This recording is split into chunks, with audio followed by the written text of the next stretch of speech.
नमस्कार दोस्तों। तो आज से मेरे YouTube चैनल पे हम एक नई पेशकश आपके लिए लेकर आ रहे हैं। नई लेकिन पुरानी भी एक तरह से। सो ये है flashback, throw back on old times, nostalgia, कुछ भी कह लीजिए। आज से करीब 1.5 दशक पहले, 15-16 साल पहले मैं एक प्रोग्राम किया करता था BBC के लिए, जो FM पे भी प्रसारित होता था, जिसमें कि हम न्यूज़ मेकर्स के साथ, सेलिब्रिटीज़ के साथ, लीडर्स, आइकॉन्स के साथ एक इंटरव्यू करते थे और उसमें नॉन न्यूज़ी बातें करते थे। मतलब उनकी पर्सनल लाइफ को डिस्कस करते थे, वो कैसे बड़े हुए, उनकी क्या जीवन दर्शन रहा, कौन उनके आइडल्स थे, कैसे वो उस मुकाम पे पहुँचे जहाँ वो पहुँचे। तो बहुत ही एक इंटरेस्टिंग प्रोग्राम हुआ करता था और करीब 100-125 आइकॉन्स से, लीडर्स से, सेलिब्रिटीज़ से मैंने उस प्रोग्राम के तहत बात की थी। और मैं हमेशा अपने घर पे भी ये कहता था और आज भी मुझे ये रियलाइजेशन बहुत अच्छी तरह से है, समझ अच्छी तरह से है कि मैं हर उस इंटरव्यू से कुछ ना कुछ सीखता था। क्योंकि हर जो बड़ा आदमी बना है दुनिया में या जिसने एक मुकाम हासिल किया है, कुछ उपलब्धियां हासिल की हैं, कीर्तिमान स्थापित किए हैं, उनके जीवन में एक तो संघर्ष का पुट ज़रूर रहा है, एक अनुशासन का पुट ज़बरदस्त रहा है, जीवटता उनमें भरपूर रही है, बहुत लगन के साथ उन्होंने काम किया है। तो ऐसी हर सेलिब्रिटी जो कहीं ना कहीं पहुंची जीवन में, अपने अपने क्षेत्र में उसने कीर्तिमान स्थापित किए, नई ऊंचाइयां और आसमान छुआ, उसके पीछे एक लंबी कहानी और बहुत इंस्पायरिंग कहानी होती थी। तो वो मैं आपके साथ शेयर करूंगा। शुरुआत में ये वीकेंड ऑफरिंग होगी, जब आप उसको थोड़ा लेजरली लिसन कर सकते हैं फुर्सत के क्षणों में। लंबे इंटरव्यूज़ होंगे, थोड़े आधे घंटे टाइप्स, और लेकिन बहुत दिलचस्प होंगे उसमें से ज़्यादातर। तो आज इस कड़ी की शुरुआत हम कर रहे हैं उस्ताद ज़ाकिर हुसैन के इंटरव्यू के साथ। आप उसको सुनिएगा। कितनी मतलब उनकी तबला वादन के बारे में तो मैं क्या कहूँ, सूरज को दिए दिखाने जैसी बात होगी। उनका नाम, उनका मुकाम, उनकी पहचान किसी परिचय के मोहताज नहीं है। उस्ताद ज़ाकिर हुसैन बड़े एक स्टाइलिश आइकॉन थे, एक फैशन आइकॉन भी बने। उनकी स्टेज प्रेजेंस, उनकी खूबसूरती के भी उतने ही चर्चे होते थे, उनके लुक्स के, उनके बिखरे बालों के, जितने कि उनकी तबला वादन के होते थे और उनकी मौसीकी के होते थे। तो प्रस्तुत कर रहे हैं उस्ताद ज़ाकिर हुसैन के साथ मेरी बातचीत, जो मैंने BBC के लिए की थी शायद 2008 में, जिसमें वो बताएंगे कि उनके बिखरे बालों का क्या राज है, उसके पीछे की क्या कहानी है, कैसे उन्हें मधुबाला से मोहब्बत थी मतलब मोहब्बत थी, कैसे ज़बरदस्त क्रश था, और कैसे रेखा से ज़्यादा सेंसुअल उनको हीरोइन उसके बाद कोई नज़र नहीं आई। कैसे उनके आइडल्स थे उनके पिताजी, वालिद साहब, उस्ताद अल्लाह रखा, और कैसे वो अली अकबर ख़ान साहब से भी बहुत इंस्पायर हुए। कैसे वो स्टेज क्राफ्ट सीखे पंडित रविशंकर से, और कैसे उनका मानना है और कई बड़े मौसीकी की दुनिया के उस्तादों का मानना है कि साज़ों में भी एक जीवन होता है, साज़ों की भी एक आवाज़ होती है, वो भी आपसे कुछ कहते हैं, कि वो भी एक जीवंत प्राणी हैं। क्रिकेट में उनके फेवरेट्स कौन थे? फारूक इंजीनियर, GR विश्वनाथ और फिर राहुल द्रविड़, ये उनके फेवरेट खिलाड़ियों में से हैं। तो सुनिए उस्ताद ज़ाकिर हुसैन के साथ मेरी ये बातचीत, जो रिकॉर्ड हुई थी आज से 15 साल पहले। धन्यवाद। दोस्तों नमस्कार, मैं हूं संजीव श्रीवास्तव और आप सभी का स्वागत है। और इस हफ्ते हमारे मेहमान एक बहुत ही ज़बरदस्त, बहुत ही कामयाब, बहुत ही काबिल और बहुत ही हैंडसम शख्स। जी हाँ, एक ऐसा इंसान जिसने भारतीय क्लासिकल म्यूजिक और एक खास इंस्ट्रूमेंट का नाम दुनिया भर में रोशन किया है।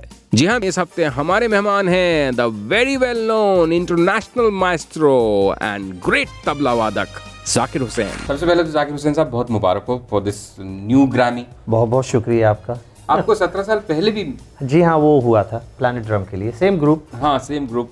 इत्तेफाक से अभी भी वही सेम ग्रुप है, और उसमें 6 लोग थे। दिस वन हम सिर्फ 2 हैं, मैं और मिकी, और वी हैव को प्रोड्यूस्ड एंड को रिटन पूरा स्कोर। बहुत ज़बरदस्त। देखिए, एक तो मेरे जैसे व्यक्ति जिनको जीवन में कोई अवार्ड नहीं मिला है, एक आप जैसे, आप क्या कह रहे हैं, जिनको माँ का आशीर्वाद मिला है ना, बिल्कुल मिला है। इससे बड़ा अवार्ड क्या हो सकता बिल्कुल है। मैं बस ये समझने की कोशिश कर रहा था कि जिसको इतने अवार्ड्स मिलते हैं, इतनी रिकग्निशन मिलती है, तो ये क्या बहुत रूटीन सा बन जाता है अवार्ड मिलना, या इसके हर अवार्ड का एक डायमेंशन होता है? अवार्ड, मैं सोचता हूँ कि अवार्ड्स जो हैं, ये आप एक अपने काम के हिसाब से देख सकते हैं, लाइफ के हिसाब से मत देखिए। ये कन्फर्मेशन है कि आपका जो काम चल रहा है वो सही रास्ते पे चल रहा है, और इसको कंटिन्यू किया जाए या इस पे और उन्नति बढ़त की जाए, ये है। तो इतनी सी चीज़, ये अवार्ड जो है वो एक आशीर्वाद, ब्लेसिंग समझ लीजिए।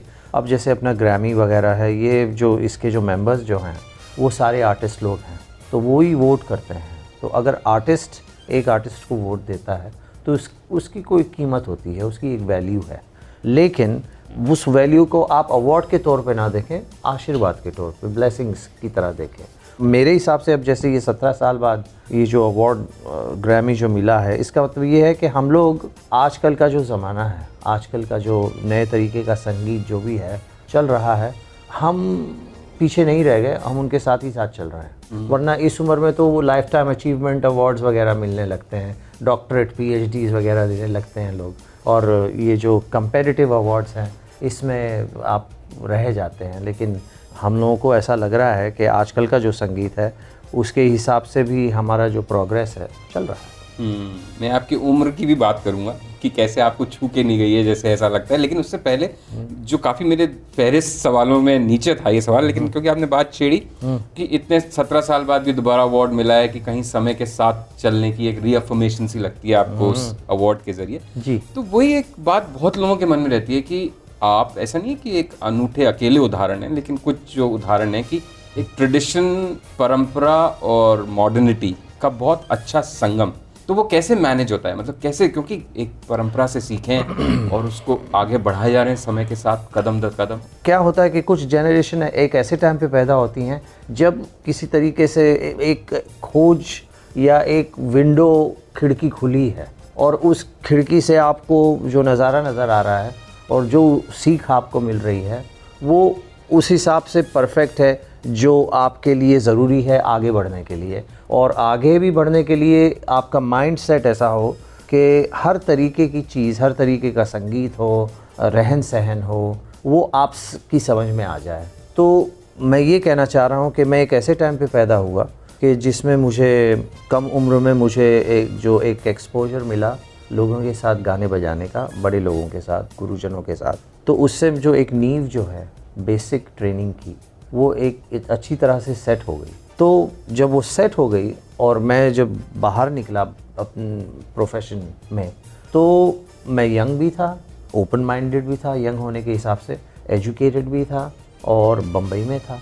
तो वहाँ पर तो ज़्यादा मॉडर्निटी काफ़ी है, तो और कंपटीशन है, तो और तरीके का संगीत और उसका जो एक आप पर असर पड़ता है वो वहाँ ज़्यादा था। और मेरे पिताजी दुनिया भर में घूम फिर कर आते थे, तो वो भी मुझे यही संगीत के बारे में कि ये रिकॉर्ड सुनो, ये टेप सुनो, ये कैसेट सुनो। सो बाय द टाइम मैं 18 या 19 साल का था, फिल्मों में भी बजा रहा था। तो वो जो एक वातावरण जो था वो काफ़ी एक्लेक्टिक जिसे कहना चाहिए था। तो इस वजह से एक कम उम्र में ये इतना सारा एक्सपोजर मिलने की वजह से आई गेस एक यूनिक माइंडसेट बन गया, जिसकी वजह से मैं और लोगों के साथ, मतलब ना ही सिर्फ हिंदुस्तानी बल्कि नॉन इंडियन लोगों के साथ भी काम करने के काबिल बन पाया। और आजकल जो है, जो आजकल के जो युवक या नवयुवक कलाकार हैं, उनको ये माइंडसेट मिल रहा है। वर्ल्ड इज़ ओपन, तो वो 12-13 साल की उम्र में ही उनको पता है कि न्यूयॉर्क क्या चीज़ है, कैंसस सिटी क्या है, तो रोमेनिया किसको कहते हैं, और प्राग में कौन सा ऑर्केस्ट्रा बजा रहा है, सारी खबरें उनको मिलती हैं। तो इस वजह से आजकल के जो कलाकार हैं, जब 17-18 साल की उम्र में पहुंचते हैं तो ऑलरेडी दे आर वर्ल्ड कलाकार। उनको सारी, मतलब वेस्टर्न म्यूज़िक का, जैज़ का, रैप, हिप हॉप जो भी ले लीजिए, वो सबका एक अनुभव है, प्लस अपने हिंदुस्तानी संगीत का भी अनुभव है। तो वेल राउंडेड कलाकार बन जाते हैं। ये जो सीख आज मिल रही है, I was one of the unique people who got that then. बिल्कुल सही बात है। एंड सच में आप कह रहे हैं आज 17-18 साल की उम्र में इतना एक्सपोजर होता है, लेकिन आप अपने वक्त के खुद एक चाइल्ड प्रोडिजी थे। But I got the exposure, और वो मैं उसका क्रेडिट अपने फादर को दूंगा, क्योंकि उनकी वजह से मैंने कई लोगों को सुना, कई लोगों से मिला, और बहुत मैं 12 साल की उम्र में बड़े गुलाम अली खान साहब के साथ बजा रहा था। क्या बात। या आमिर खान साहब के साथ बजा रहा था, या ओंकार नाथ ठाकुर जी के साथ बजा रहा था। और उसके बाद की जो जनरेशन है, जैसे रविशंकर जी, अली अकबर खान साहब वगैरह, उनके साथ 16, 17, 18 साल की उम्र में मैं बजा रहा था।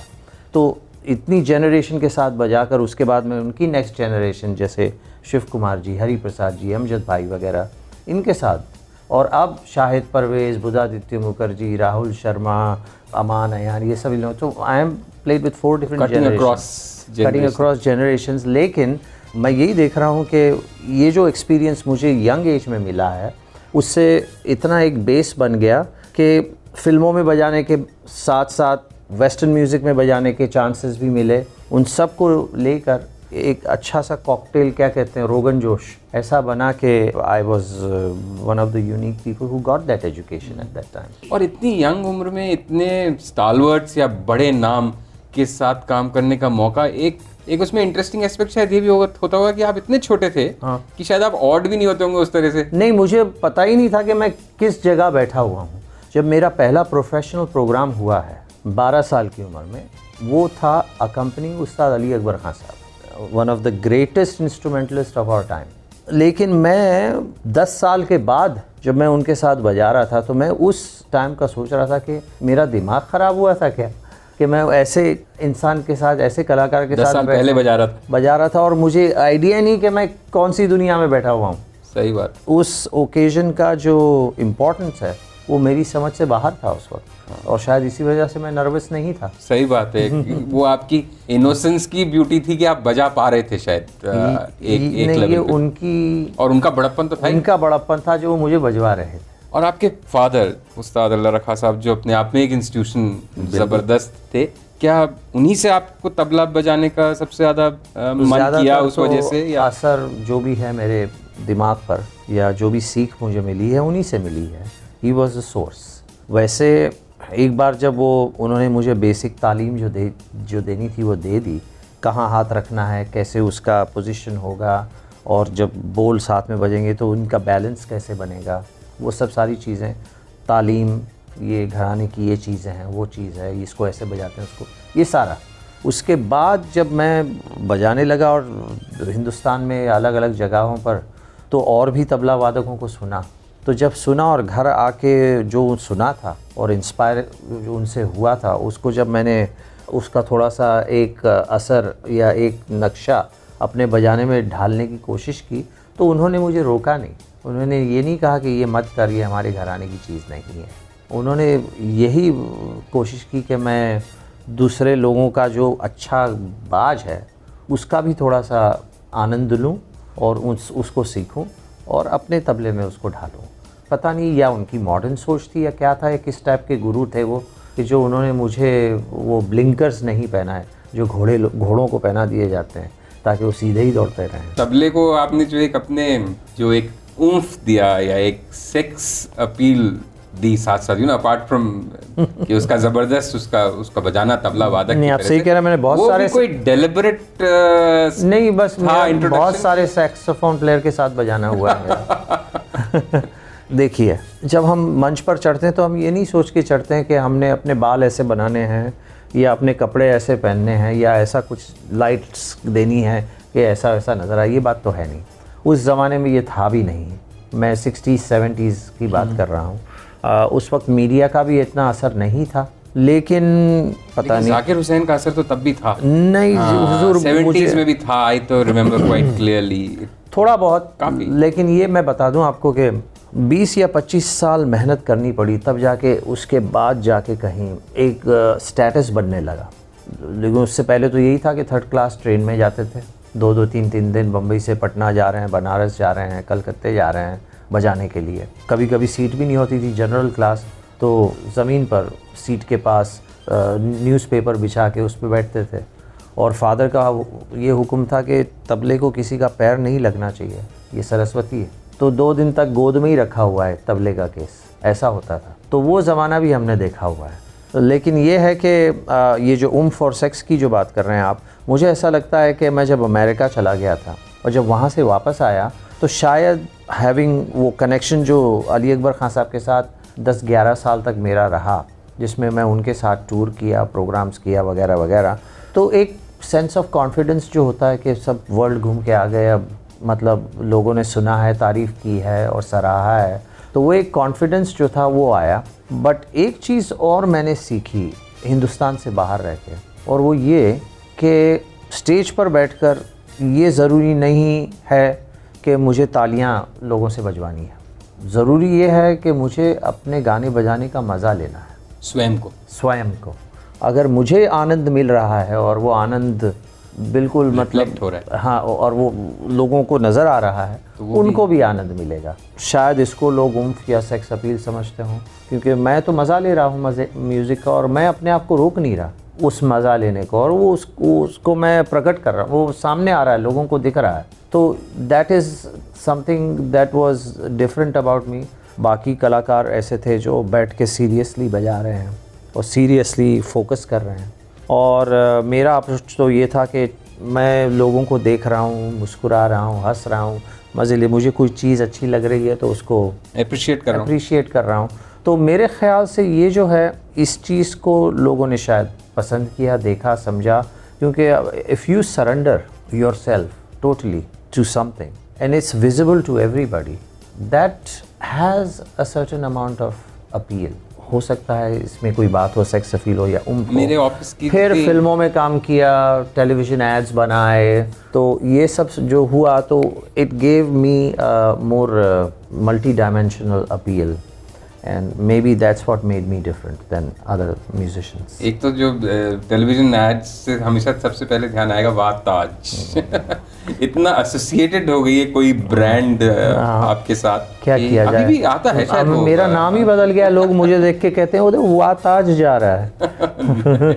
इट्स बट अगेन मैं कह रहा था मेरे ऑफिस की सभी लड़कियां आना चाहती थी इस इंटरव्यू के लिए। एक सवाल जो करीब करीब में 2-3 लड़कियों ने कहा कि जरूर पूछना, जी हुकुम, कि ये इनकी हेयर स्टाइल ऐसी कब से है, या ये नेचुरल है या बिखेर के कभी रखना शुरू किया और फिर नेचुरल बनी? मैं हेयर स्टाइल जो है ये कभी सोच के नहीं, शायद ऐसा हुआ कि नहा धोकर बाहर निकले और जल्दी जाना था तो बग़ैर बालों को सुखाए या कुछ निकल पड़े और वो प्रोग्राम में पहुंच गए। और वहाँ अमेरिका में तो ऐसा था नहीं कि भाई बालों को तेल लगा के कंघा करके वो सब सेट करके जाना है, बस पहुंच गए तो पहुंच गए। उस वक्त ऐसा टाइम था अमेरिका में कि हिप्पीज़म चल रहा था, लोगों के लंबे लंबे बाल, लंबी लंबी दाढ़ियाँ वगैरह, तो मैंने नोट ही नहीं किया कि शायद ठीक ठाक नहीं है, इट लुक्स वेरी सिली या जो भी है, वो एक वैसा कुछ बन गया अपने आप।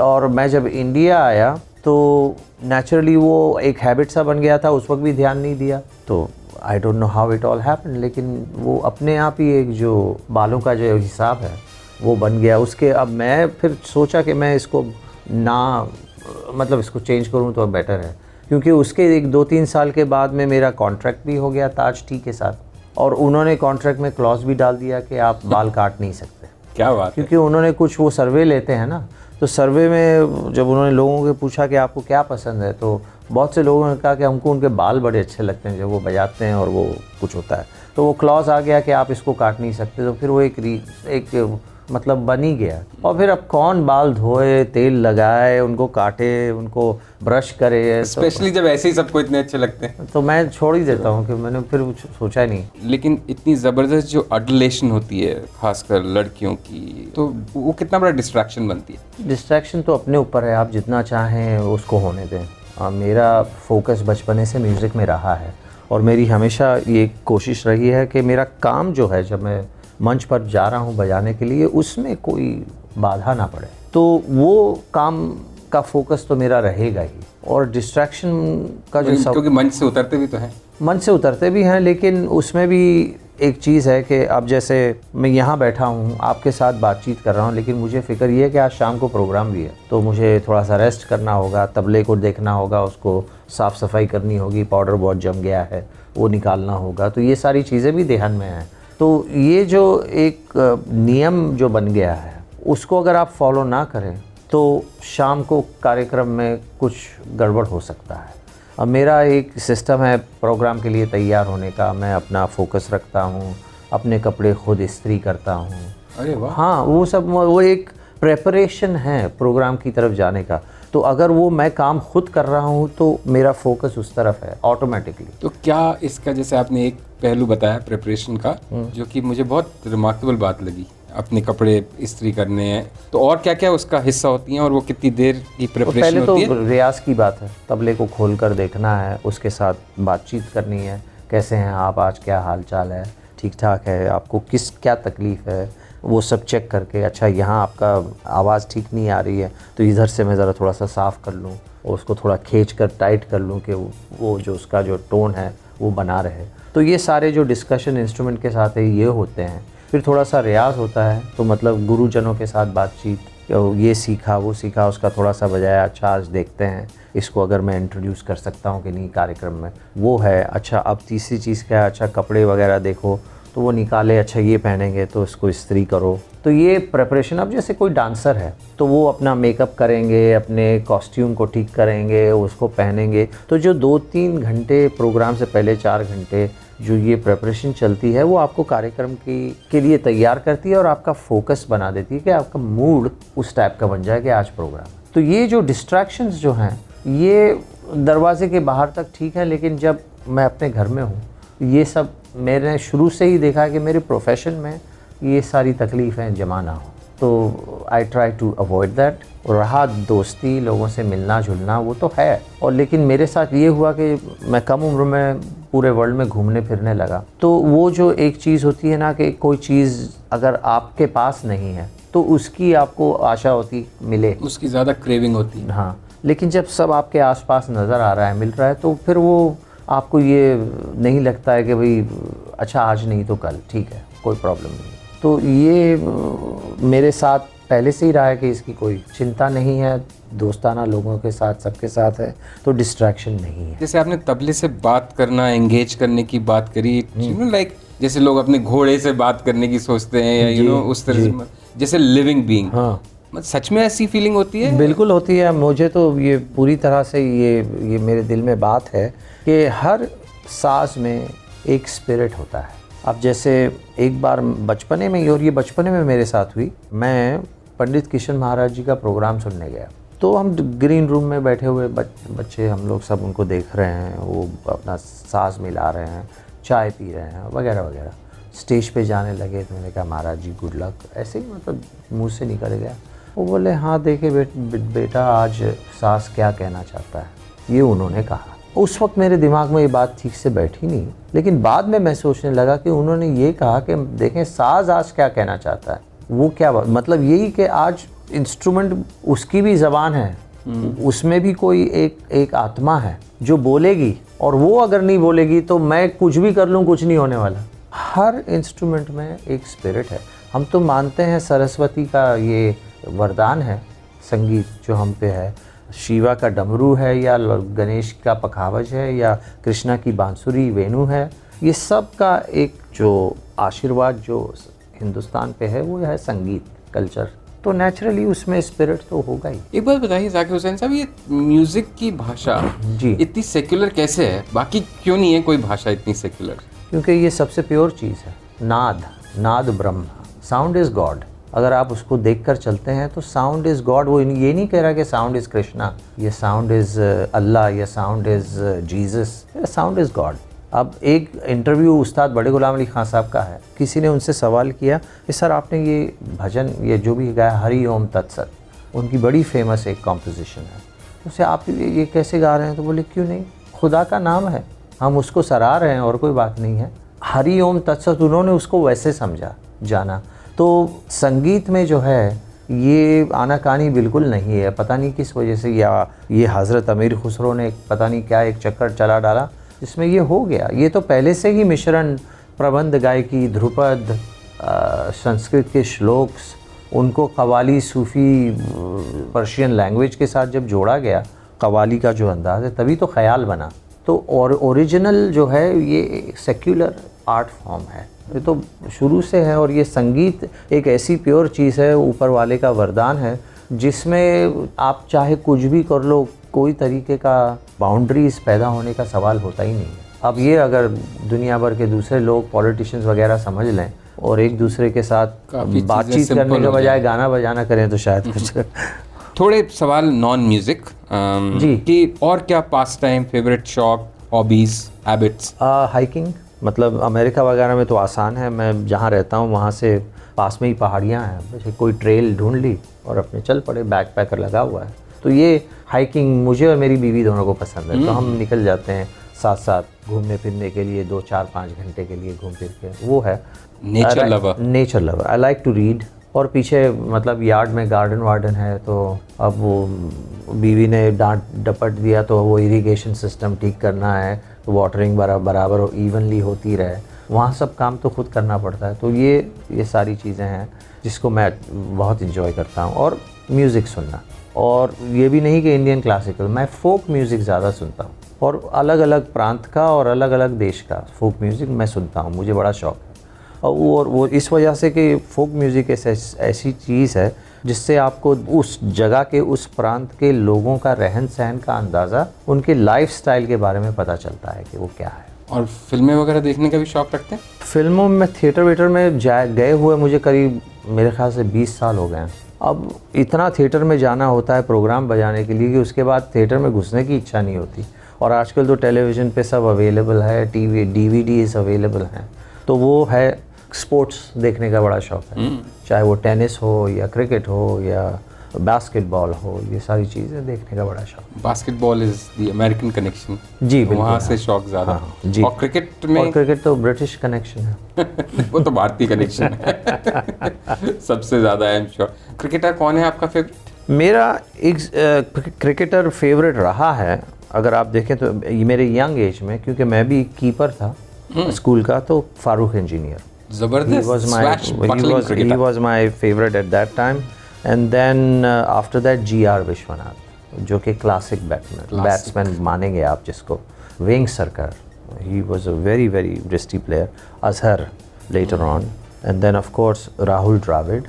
I really enjoyed watching him and his technique. It was very very good. जैसे आप कोई क्लासिकल, जैसे मलिक अर्जुन मंसूर जी को सुन रहे हैं, nothing spectacular, nothing visually fabulous, but so perfect in its execution. That's what I used to like. Sachin, just to enjoy his stroke play and his immense ability to improvise, वो बहुत अच्छा लगता था। और अब तो आजकल के जो हैं मार पिटाई वाले गेम में T20 या अब T10 की इंतज़ार में हूँ मैं कि वो भी आएगा अभी। आप खासे कंटेम्प्ट से इंतजार कर रहे हैं उसका। मैं तो I am a test cricket type of guy, बैठ के इंट्रिकेसीज ऑफ कि क्या हो रहा है, फील्ड प्लेसिंग क्या है, और उसका मतलब ये है कि he is going to bowl line and length, और he is going to keep off stump attack, जो भी है वो फील्ड प्लेसिंग से, वो सब उसका जो मज़ा है चेस गेम। एंजॉय। सही बात है। जैसे आपके इतने चाहने वाले हैं, do you look up to someone like a fan? Oh yes, absolutely. I mean naturally my father was like God.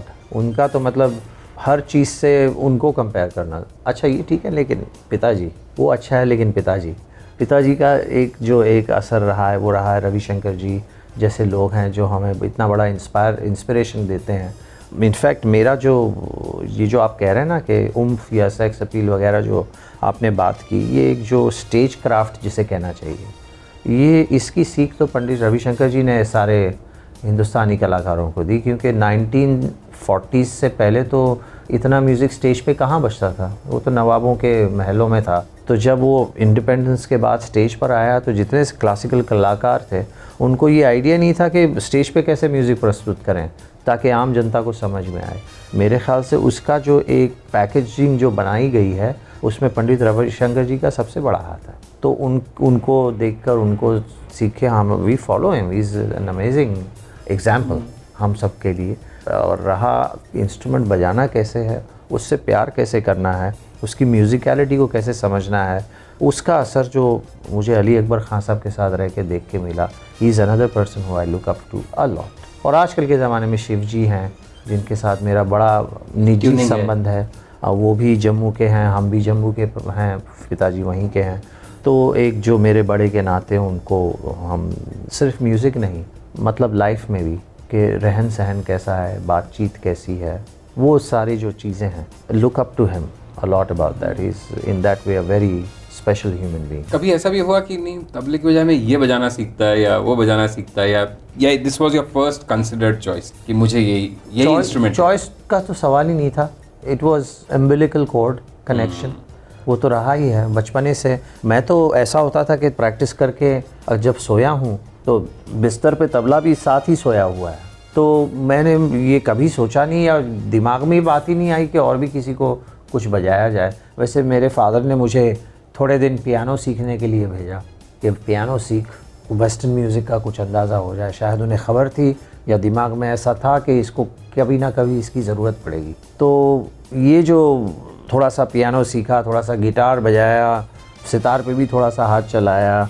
California में जब मैं पहुंचा तो अली अकबर ख़ान साहब की स्कूल में मैंने सिखाया। तो कभी कभी वो जब सरोद की क्लास लेते थे तो पीछे बैठ के मैं भी थोड़ा सा टन टन टन टन करने की कोशिश करता था। तो ये सारी चीज़ें थोड़ी बहुत सीखी, लेकिन जो रुझान मेरा तबले की तरफ रहा वो किसी और साज पर गया नहीं। फिल्म्स में कोई एक्टर एक्ट्रेस कोई विशेष पसंद? हमारे यंग ज़माने में तो हम दिलीप साहब को we used to think that he last word. या but for some reason I used to like Ashok Kumar.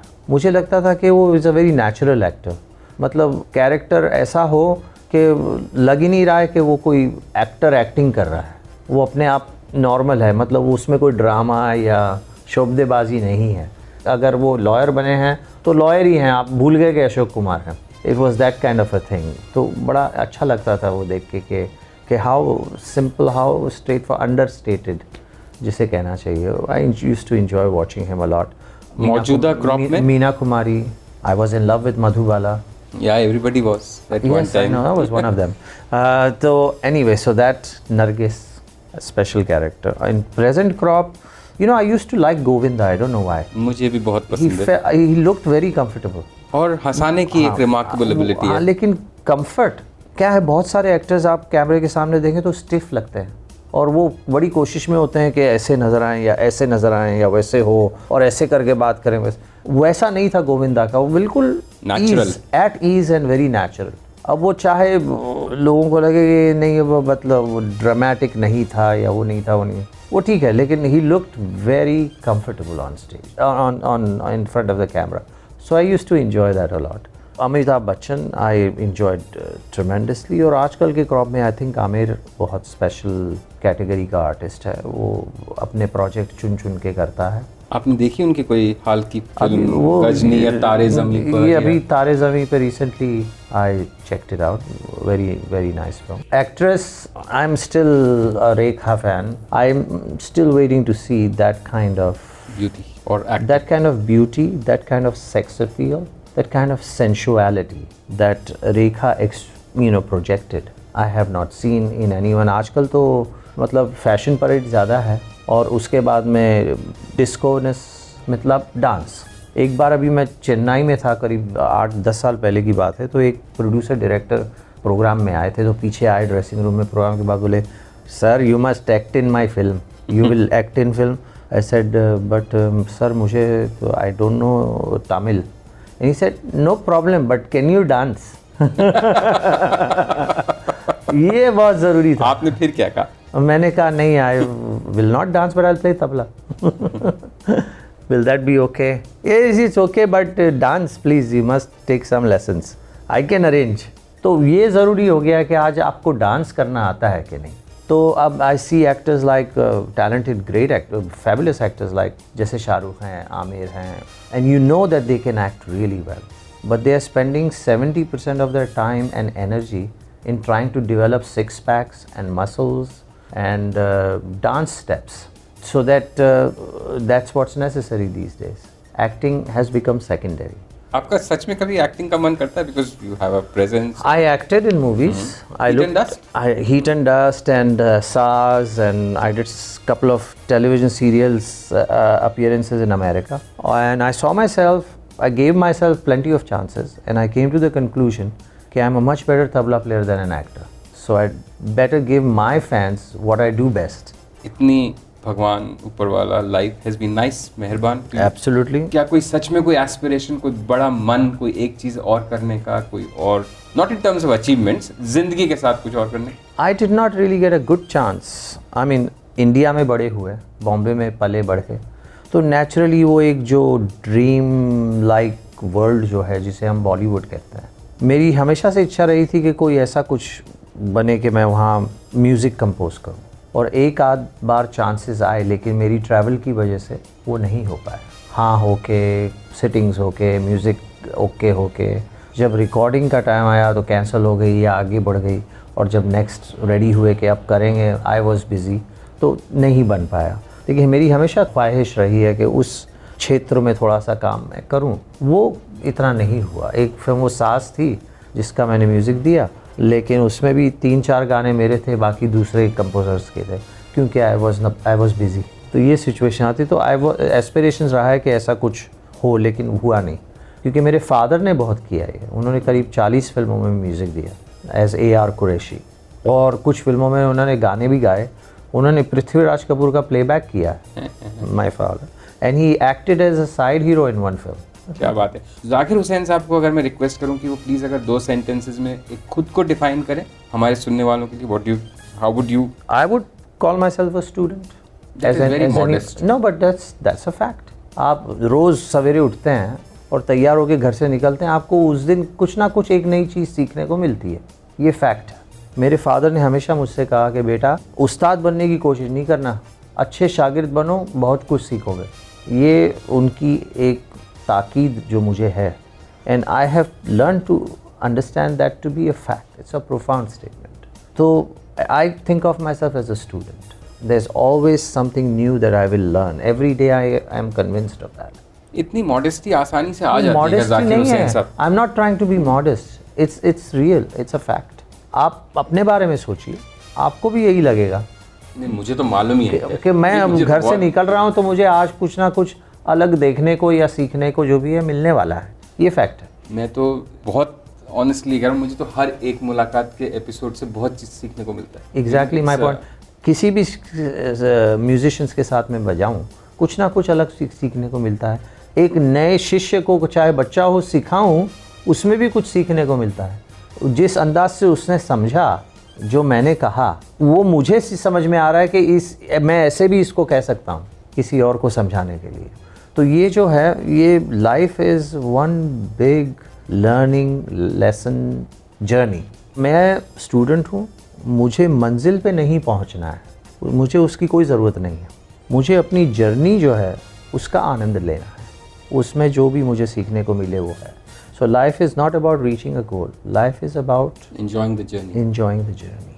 So that's where I am. Zakir Hussain sahab, आपने इतने इत्मीनान से हमसे बात करी, इतने पेशेंस के साथ हमारे साथ वक्त निकाला। नहीं ज़हीर वी आर नसीब सो आप आए। Obliged sir. I am very honoured. You're most kind. Thank you. Thank you very much.